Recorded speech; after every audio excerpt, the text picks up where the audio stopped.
Hello and welcome to the Aligned Sacred Alchemy podcast. This is Raspreet Sagu, your host. Now, I just want to say this is like the millionth time I'm trying to record this podcast episode, and each time I try and record it, there is something going on in the background. As soon as I hit that record button, there'll be a police car going with the sirens blaring. There'll be a big truck outside reversing with the beeping, and my toddler will be screaming in the background. So I'm just going to say this is real life. This is my life now. And it's not the quiet space that I used to have before where I could have perfect pin drop silence as I record this and I have 2 hours of uninterrupted time to record. This is the real me. So you might hear some of these background noises in the background. But I'm hoping that what I have is of such value and it's so interesting to you that you can overlook the little noises in the background and actually listen to the message that I have here for you today. Now, my intention with this episode is really just to bring you all up to speed about what's been happening. Some of you regular followers may have been wondering where on earth has she disappeared to for the last 18 months, because the last episode that I managed to record and publish was back in September of 2023. Well, my life has been a giant shit show. Life has been lifing, things have been happening, and then there's all the stuff that's going around in the world, and it's been a lot. I have not had the mental, spiritual, emotional or physical bandwidth to do much more. I've had plenty on my plate. There's been chaos in my life, and that's actually what I want to talk to you about. You know, how do we manage our lives and our healing journey and our manifesting journey and all of the things at a time where things get so difficult on the ground here? When you're doing the inner work, you're doing all the energy stuff. I'm someone who has the tools, right? And I still was really confronted. And it was difficult for me during that period of time. I was forced into taking a sabbatical that I never asked for. And so what I quickly began to realize is that little sabbatical that I was forced into taking, that I thought was doors being shut for me and everything not working out and people being stripped away from my life and business being stripped back, my work being blocked, all of the things, it wasn't the silence and it wasn't a punishment that I thought that I was going through. It was actually a becoming, the becoming of the next version of me, a recalibration. It was the gestation of the next iteration of me. And so this is really the purposes of this episode, is to bring you up to speed with all of that, because there was a time where I used to teach manifesting and I've evolved since then. And the moment that I stopped teaching or even applying what I used to know about the law of attraction and the manifestation in the traditional sense and start to look at my creativity, everything started to shift for me then. And this is what I want to share with you today. So you're up to speed about what to expect going forward with this podcast and what you can look forward to. Today actually feels like the perfect moment to sit down, be raw, be real, have this heart to heart and reintroduce myself. Because honestly, I'm not the person I was even just a couple of months ago, let alone 18 months ago. And you know what's wild?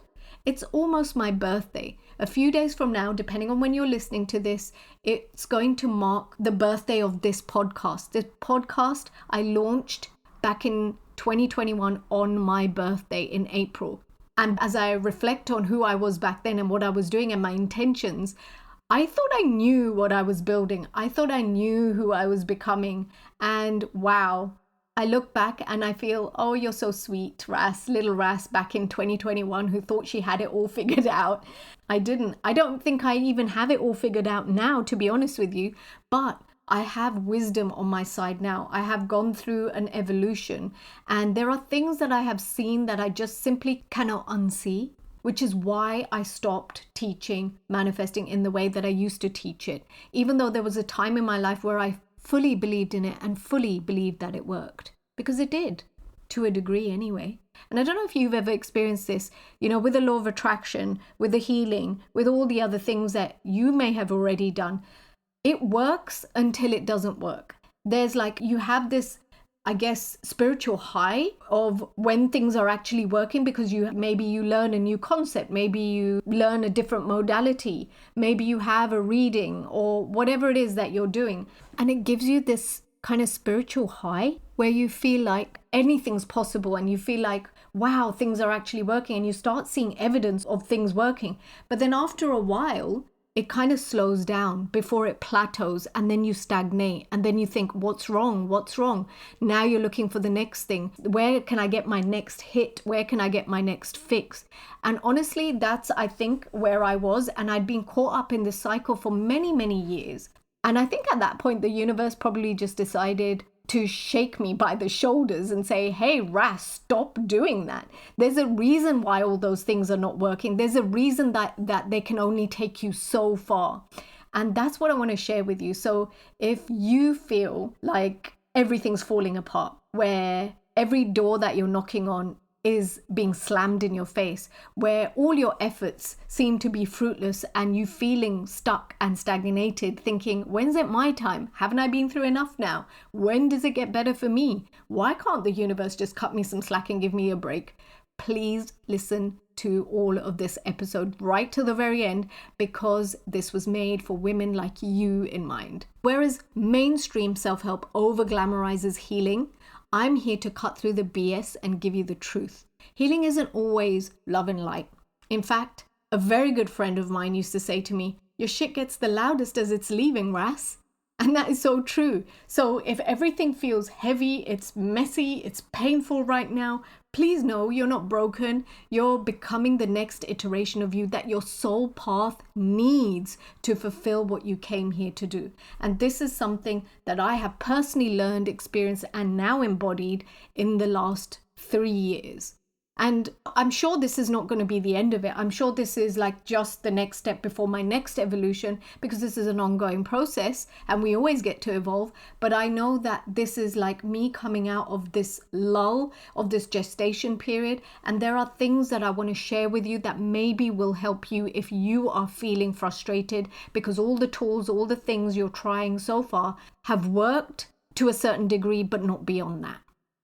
Now, I want to set the tone and the context for why I'm even sharing this message, how it all came to be, and why it evolved that I stopped wanting to teach or stopped resonating with manifesting in the mainstream and accidentally found my way into your creative frequency. And what exactly that is, more on that later, because once you find your creative frequency, manifesting is going to seem like such child play, because honestly, it has changed everything for me, from how I perceive myself, from how I perceive others, from how I show up in the world.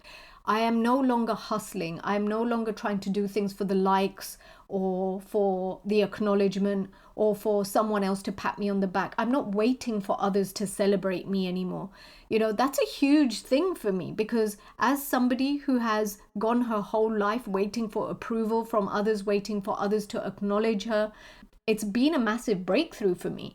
So I want to share this with you because it is so powerful. And once you start living your life from your creative frequency and your creative flow, everything changes for you. The things that you are challenged with in life, and I'm not saying your challenges are going to stop, by the way, right? You're human, we're human, we're going to come up against our own things. We've got our own soul lessons that we're learning.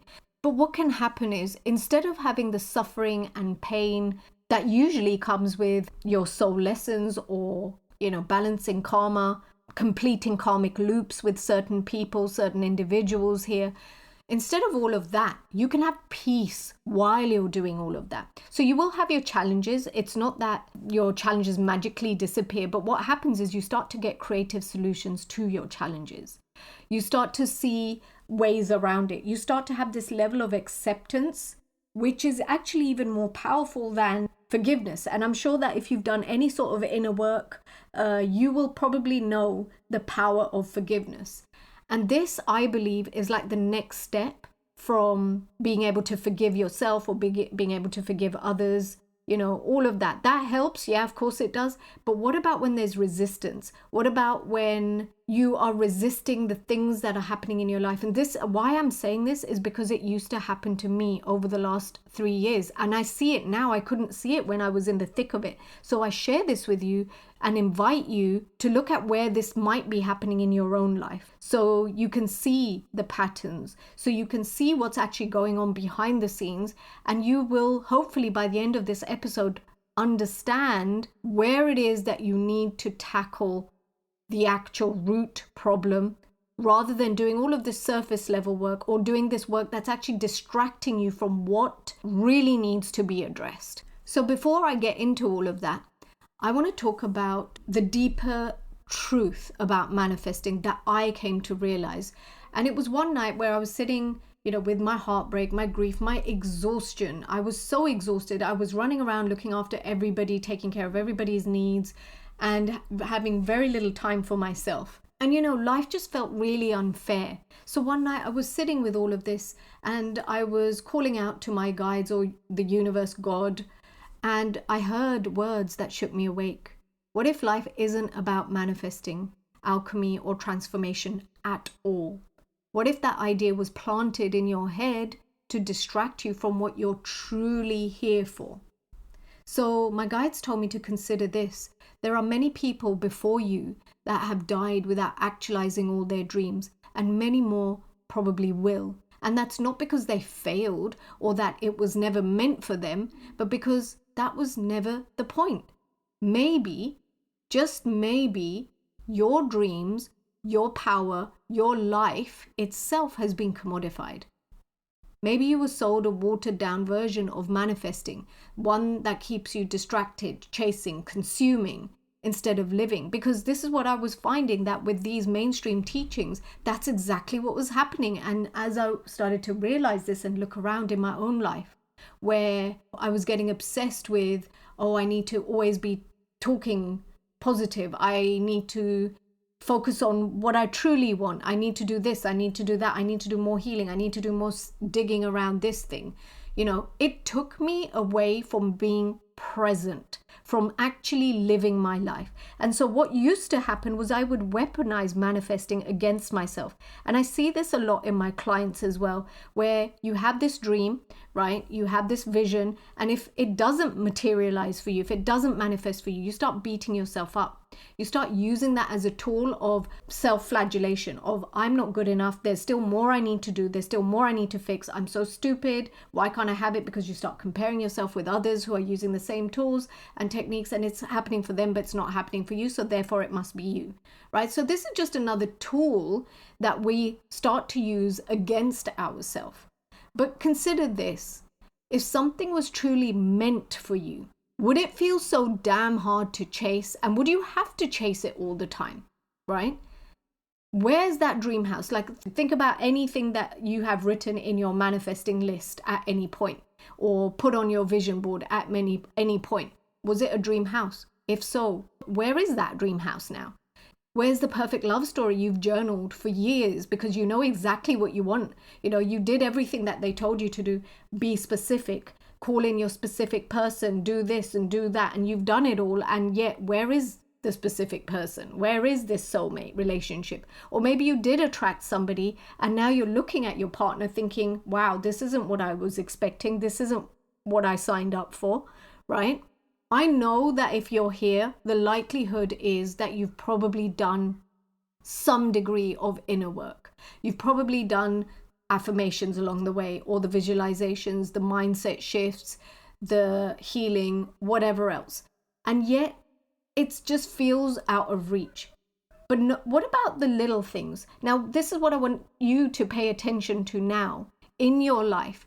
Are there things that you are manifesting without even trying, right? What about that bottle of perfume that you always wanted, and then you suddenly it appears, a friend gifts it to you, someone buys it for you, you win a prize, and there's that bottle of perfume, whatever it is.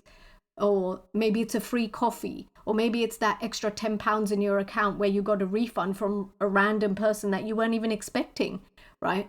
Those things, what are they in your life? What comes to you really easily without you even thinking about it? And those things, is it because those things are smaller dreams and therefore you don't have too many beliefs or hang-ups attached to them? Perhaps, it could be. But consider this. Maybe it's because the bigger things aren't meant to arrive in the way that you imagined.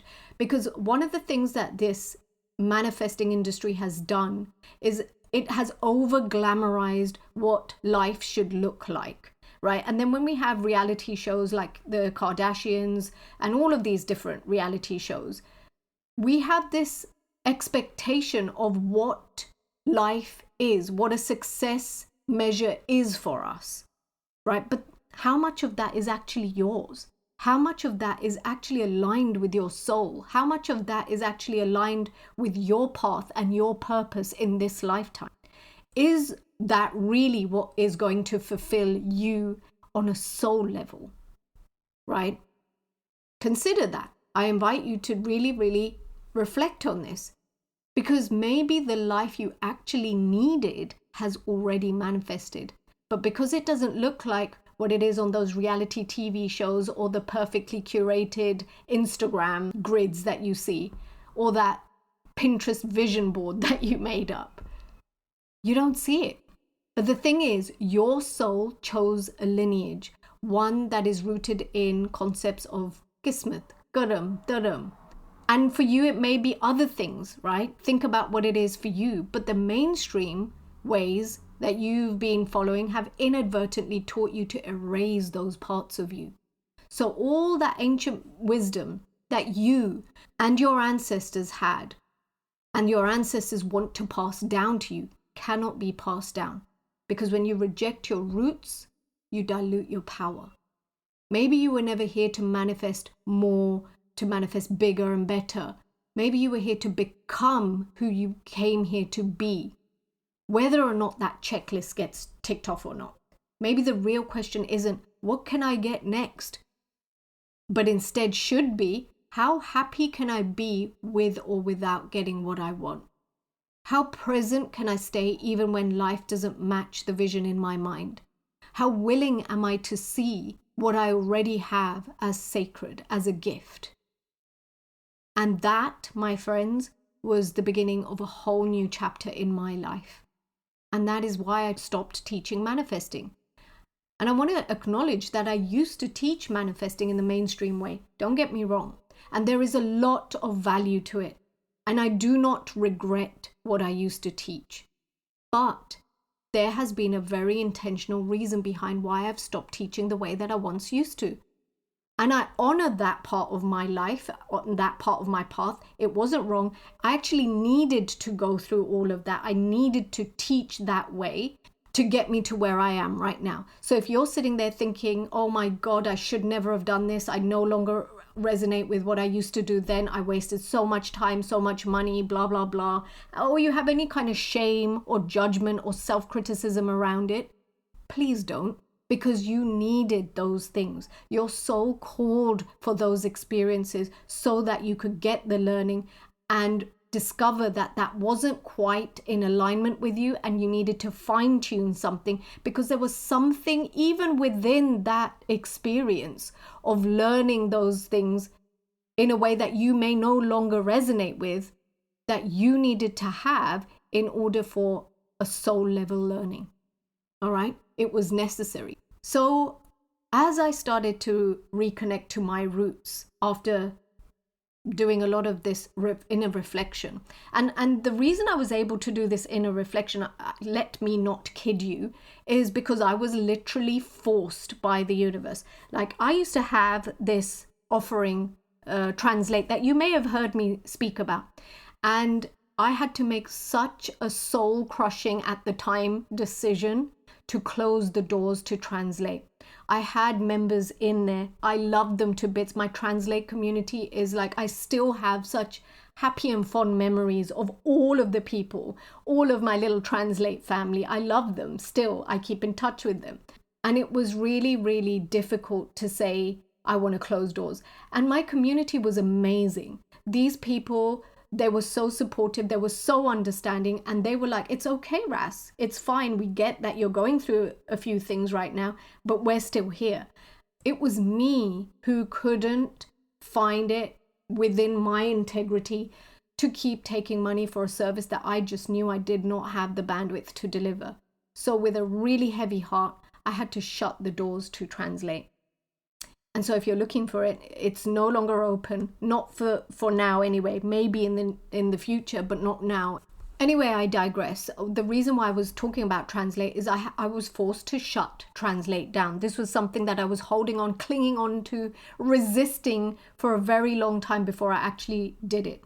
And so that created the space for me. The universe actually shut everything down for me, such that I had nothing but time. And when I mean I had nothing but time, that was between doing the home educating for my daughter, who we are now home educating, plus raising a clingy toddler, plus, looking after unwell adults in my family. I'm talking about the little pockets of free time that I had. And so I had to reflect. I had time to sit there, and I had time to have to be with my emotions with no distractions. I did not have clients where I could just distract my own shit because I was helping them with theirs. I no longer had the inspiration to do any of my art, my creativity and all of that. It just wasn't happening. And so I had all this time, and I was forced. And I also have the privilege to be able to sit there. By privilege, I mean that I can sacrifice my sleep at night to do all of this inner reflection, because I don't have a job to go to in the morning, right? I don't have to show up at work after a night of not having any sleep. I have other work to do, but it's at home, and it's not so bad when, I'm just comparing from when I used to work in a pharmacy, and I would have a couple of hours of sleepless nights or something, and how it would affect my journey to work. I didn't have any of that to deal with. All that to say, I want to acknowledge the privilege that I have that allowed me to do these inner reflections. So if you're in a position where you don't have that and you don't have the time, please don't use this as an opportunity to weaponize it against yourself. All right? Acknowledge the privileges that other people have that maybe you don't have access to, and then work around what privileges you do have and work with those, rather than comparing yourself unfairly with others who have the privileges that you don't have. So as a way of getting my answers and doing the reflections and the inner work, I stopped doing what I used to do. And what I started doing instead was looking for those answers in the spiritual texts that I'd grown up with. I started looking at the Vedas. I started looking at the Gurbani. I started looking at all this wisdom in my community, in the culture that I was brought up in, my values, my ancestral wisdom. And I started to get my answers. I could not unsee what was happening in the self-help and manifesting world once I was doing this. This whole idea that you can manifest anything if your mindset is just right. Yeah, it was beautiful. It sounded empowering at first, until I realized that wasn't actually empowerment. It was gaslighting disguised as healing and love and light. It completely bypassed real life. It erased things like karma, dharma, ancestral cycles, and things that my lineage has always known that matter. It completely bypassed real life. It totally erased things like karma, dharma, ancestral cycles, reincarnation, things that my lineage has always known that matter. And it placed all the pressure and all the blame onto the individual, as if your success or failure was only ever a reflection of how positive you could stay, as if your vibration was the only thing between you and your dreams, as if systemic inequality, trauma, timing, destiny, privilege, all of that didn't even exist. And the more I saw it, the louder it got. Because let's be honest, this mindset at all costs things, it's a very Western individualistic concept. And in most of our cultures, especially Eastern ones, life isn't about the lone wolf rising to the top. Look at any Eastern culture. They're all rooted in community, in collaboration, in connection. It's about collective responsibility and care. It's about soul work, and not just work for the self, work for the individual, success for the individual. What most Eastern cultures know that I think Western cultures override is that the success of the community is the success for all. That is what Eastern culture believes. Whereas the Western philosophy is all about the individual and the success of the individual. And it's like dog eat dog, hierarchical. There's only space for one individual to be the powerful, almighty, successful person, right? And Eastern culture doesn't believe that. And so there was this conflict of energy where I'm teaching and trying to manifest in a way that is very conflicted with my values that are at the core. And my values have always been anchored in community, in the success for all, in building success for everyone, in everyone gets to win, not just one individual at the cost of everyone else, which is more of the Western philosophy. Do you see? Can you see how that inner conflict may also be going on within you? And so if you're doing that work, it doesn't matter what you're doing. It doesn't matter how many beliefs you're shifting, how many hypnotic commands you're using, how much NLP you're doing, how much tapping you're doing, whatever it is that you might be doing. But if there is a conflict of energy, I mean, you can't lie to the universe, right? You can kid yourself, you can lie to yourself, you can lie to your others, you can even lie to your mother, and perhaps she would never find out. But do you really think that the universe doesn't know what your actual frequency is? And this is why I want to bring up the concept of your creative frequency, because it's more than just manifesting. But before we get to there, what I realized was that the way that manifesting was being taught, stripped of cultural context, completely dissociated from trauma, wrapped up in toxic positivity, wasn't just incomplete, it was harming. It was causing long-term harm more than it was helping. And it was pulling people further away from their intuition, from their bodies, from their ancestral gifts and wisdom, from their truth and their values. And I just could not participate in that anymore. Not when I knew there was a better way, a truer way, a way that didn't bypass the real lived experiences of women like you and me, but one that actually includes them as part of your magic. A way that doesn't ask you to gaslight yourself or ignore your lived reality just to vibe higher, but a way that says, bring it all. Bring all your scars, bring your wounds, bring your lineage, your rage, your real life. Because that's where your actual power lies. So what I teach now is more than just manifesting and living your best life. Because for many brilliant women that I work with, manifesting alone isn't creating the shift that they're asking for.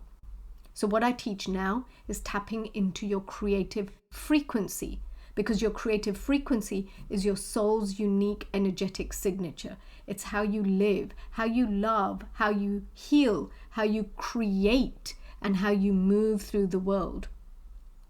It's about being energetically stable without forcing outcomes. It's about honoring your values, your lineage, your nervous system, your lived experiences without gaslighting yourself out of all of that.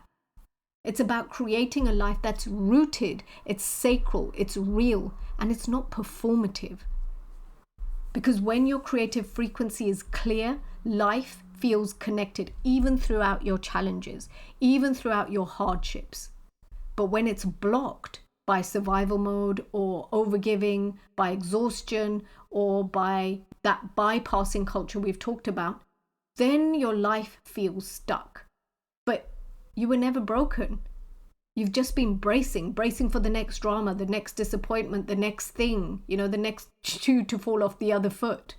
And your healing isn't really about fixing yourself, but about remembering the parts of you that never needed fixing to begin with. So this new season of the podcast, it's not about quick hacks or bypassing your reality. It's about living, about creating and becoming the sacred rhythm of your soul. It's about going at your own pace. It's about discovering and reconnecting with your creative frequency and letting go of the chase. And if that speaks to your bones, if your soul's whispering, yes, this is what I've been yearning for that I didn't have the language for, then welcome home. I'm glad you're here. And before we wrap up this introductory episode, I want to share with you a few words that I'm inviting you to consider that I am currently living by. And here they are. I'm not rushing. I am not forcing. I am not performing. I am creating, living, and becoming at the sacred rhythm of my own soul. And if you're still here listening, then you are too. Welcome home. If this episode stirred something awake inside you and you're craving a deeper, quieter kind of connection to yourself, I want you to know there's no rush. But when you are ready, I've created this small sacred doorway for you to step through called the Creative Frequency Quiz. So for all of you that have been thinking, what the hell is this creative frequency malarkey she keeps talking about? It is such a vast topic, and I will be doing an episode just on creative frequency because there's a lot to cover. But what I'll say is it's not about fixing yourself. It's about remembering the parts that were never broken to begin with. It's about remembering your energy. It's about remembering your rhythms, your natural rhythms, your cycles of creativity and your cycles of rest. It's about honoring all of that. All right. And this quiz is going to help you do that. Not only, and this is not one of those little fun personality quizzes where it's like, oh, that's so fun. Look at the personality type I got, but it doesn't actually do anything in your life. Like it doesn't have any bearing or impact in your life. It just tells you a fun little archetype. No, I created this with intention. There was deep thought and intention and energy behind me even creating this quiz. I don't even love calling it a quiz. I call it a quiz because that's logically what it is, but it's more of a sacred portal because the women who've been taking this are responding to me and giving me all sorts of feedback about how the activations within that quiz were just so magical and they shifted things in their lives. And that was just one activation. So I think I've skipped ahead a little bit because this quiz, the first stage of it is that you will get an archetype and you will start to see based off of this archetype where you're leaking your energy, where you are bleeding your energy so you don't have enough to sustain your creations, your ability to create your unique, energetic, creative blueprint. Right? If you've taken my previous quiz, the Creative Blueprint quiz, this is like the next level up, right? This is even more powerful than that. That was like the baby step first, where you start learning about your shadows and your gifts and how to harmonize your wounds with your gifts. This is something completely different. This is your frequency. This is like that radio wave that you are consistently radiating. This is how people around you are perceiving you. And based on how they're perceiving you and the radio frequency that they're picking up from you, how they react to you, whether they're disrespecting you, whether they are overlooking you, whether they are being rude to you or minimizing your needs, putting you down, humiliating you, rather than treating you how you should be treated, with respect, with value, with appreciation. And once you get to know where these energetic leaks are, and then you do the 3-part activation that is part of this quiz that you will receive directly into your inbox, it's powerful. The feedback I've had, I'm mind blown from it. And I've designed all of the activations as simple things, less than 10 minutes. Some of them are like 5 minutes, right? Because I've designed them specifically for busy women who are busy. They've got other shit to do. They don't need more things on their plate. But these are little micro things that are going to help you seal the leaks. And you're going to be able to see the results within a week or less if you are doing them as you should be doing them, right? You will see a massive shift within 7 days or less. Some of my people who have taken the quiz have fed back. It was within one activation, they felt the shift. And not only did they feel the shift, they saw the evidence of it. They saw how people changed the way that they were behaving without even being confronted. I will share more on this because there's feedback that's coming through to me. And there's definitely going to be another episode just specifically on the creative frequency. But as a place to get started, go take that quiz. I'll share the links in the show notes and then go take that quiz. Then don't ghost me. Come find me on Instagram. Let me know what you got and let me know if it resonates. Let me know what challenge that you are navigating as that type. And we can have a little conversation about it. I love to hear from you. So hit me up over on Instagram. I will share my Instagram links in the show notes. I will share the link to the quiz.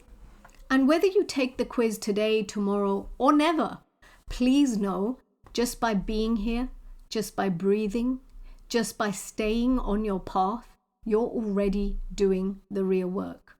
You're already closer to yourself than you realize. Thank you for being here. It's been an honor to walk alongside you, and I hope to catch you in a future episode. Bye for now.